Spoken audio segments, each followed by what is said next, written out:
السلام علیکم ورحمۃ اللہ وبرکاتہ۔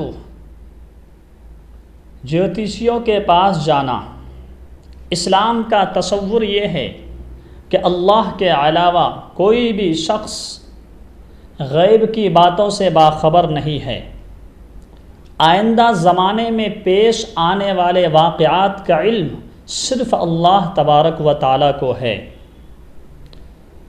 رسول اللہ صلی اللہ علیہ وسلم نے ارشاد فرمایا، من اتی عرافا فصدقہ بما یقول فقد کفر بما انزل علی محمد۔ اس فرمان نبوی کے تحت وہ تمام لوگ داخل ہیں جو قسمتوں کا حال بتاتے ہیں، خواہ وہ پنڈت ہو یا جیوتشی ہو یا جھوٹے درویش اور بزرگ ہو یا سڑکوں پر بیٹھ کر تماشا کرنے والے ہو۔ ایسے لوگوں کو بطور اجرت یا بطور انعام کچھ دینا حرام ہے اور ناجائز ہے،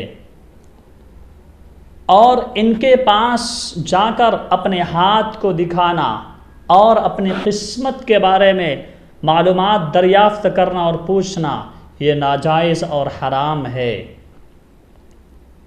اور اگر کوئی ان کی باتوں پر یقین کرے اور ان کا یہ عقیدہ بن جائے کہ یہ جو بات بتاتے ہیں سچی بات ہے، تو یہ یقیناً صریح کفر ہے۔